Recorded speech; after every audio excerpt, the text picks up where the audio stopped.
हर हर महादेव दोस्तों। आज हम आपके लिए लेकर आए हैं भादो मास की मासिक शिवरात्रि की व्रत कथा।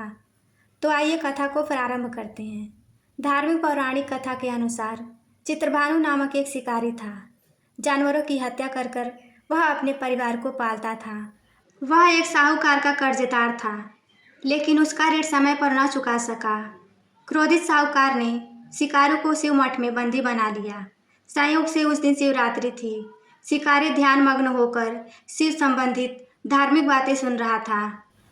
चतुर्दशी को उसने शिवरात्रि व्रत की कथा भी सुनी। शाम होते ही साहूकार ने उसे अपने पास बुलाया और ऋण चुकाने के विषय में बात की।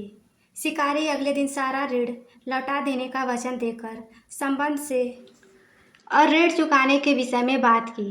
शिकारी अगले दिन सारा ऋण लौटा देने का वचन देकर बंधन से छूट गया।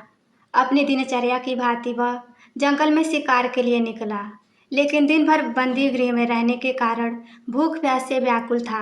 शिकार खोजता हुआ वह बहुत दूर निकल गया। जब अंधकार हो गया तो उसने विचार किया कि रात जंगल में ही बितानी पड़ेगी। वह वन में एक तालाब के किनारे एक बेल के पेड़ पर चढ़कर रात बीतने का इंतजार करने लगा। बेल के वृक्ष के नीचे शिवलिंग था, जो बेलपत्रों से ढका हुआ था। शिकारी को उसका पता न चला। पकड़ाव बनाते समय उसने जो टहनियाँ तोड़ी वे संयोग से शिवलिंग पर गिरती चली गईं। इस प्रकार दिन भर भूखे प्यासे शिकारी का व्रत भी हो गया और शिवलिंग पर बेलपत्र भी चढ़ गए।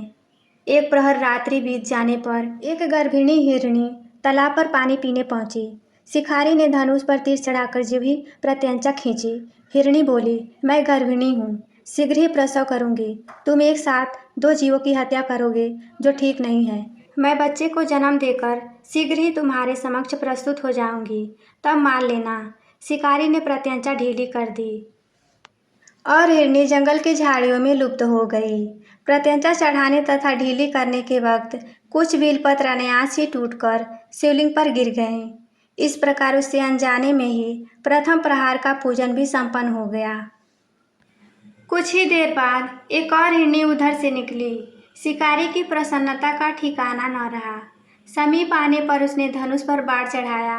तब उसे देख हिरणी ने विनम्रतापूर्वक निवेदन किया, हे शिकारी, मैं थोड़ी देर पहले ऋतु से निवृत्त हुई हूँ।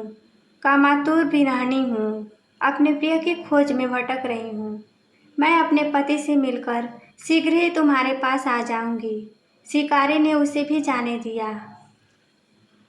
2 बार शिकार को खोकर उसका माथा ठनका। वह चिंता में पड़ गया। रात्रि का आखिरी प्रहर भी बीत रहा था। इस बार भी धनुष से लगकर कुछ बेलपत्र शिवलिंग पर जा गिरे तथा दूसरे प्रहर की पूजा भी संपन्न हो गई। तभी एक और हिरनी अपने बच्चों के साथ उधर से निकली। शिकारी के लिए यह स्वर्णिम अवसर था। उसने धनुष पर तीर चढ़ाने में देर नहीं लगाई। वह तीर छोड़ने ही वाला था कि हिरणी बोली, हे शिकारी, मैं इन बच्चों को इनके पिता के हवाले करके लौट आऊंगी। इस समय मुझे मत मारो। हिरणी का दुख भरा स्वर सुनकर शिकारी को उस पर दया आ गई। उसने उस हिरणी को भी जाने दिया। शिकार के अभाव में तथा भूख प्यास से व्याकुल शिकारी अनजाने में ही बेल वृक्ष पर बैठा बेलपत्र तोड़ तोड़ कर नीचे फेंकता जा रहा था। पाँव फटने को हुई तो एक हष्ट पुष्ट मृग उसी रास्ते पर आया। शिकारी ने सोच लिया कि इसका शिकार वह अवश्य करेगा। शिकारी की 3 प्रत्यंचा देखकर मृग विनीत स्वर में बोला, हे शिकारी, यदि तुमने मुझसे पूर्व आने वाले 3 मृगियों तथा छोटे छोटे बच्चों को मार डाला है, तो मुझे भी मारने में विलंब ना करो, ताकि मुझे उनके वियोग में एक क्षण भी दुख ना हो। मैं उन हिरणियों का पति हूँ। यदि तुमने उन्हें जीवन दान दिया है तो मुझे भी कुछ क्षण का जीवन देने की कृपा करो। मैं उनसे मिलकर तुम्हारे समक्ष उपस्थित हो जाऊंगा। मृग की बात सुनते ही शिकारी के सामने पूरी रात का घटनाचक्र घूम गया। उसने सारी कथा मृग को सुना दी। तब मृग ने कहा, मेरी तीनों पत्नियां जिस प्रकार प्रतिज्ञाबद्ध होकर गई हैं, मेरी मृत्यु से अपने धर्म का पालन नहीं कर पाएंगी। अतः जैसे तुमने उन्हें विश्वास पात्र मानकर छोड़ दिया है, वैसे ही मुझे भी जाने दो, मैं उन सबके साथ तुम्हारे सामने शीघ्र ही उपस्थित हो जाऊंगा। शिकारी ने उसे भी जाने दिया। इस प्रकार प्रातः हो आई। उपवास, रात्रि जागरण तथा शिवलिंग पर बेलपत्र चढ़ने से अनजाने में ही शिवरात्रि की पूजा पूर्ण हो गई।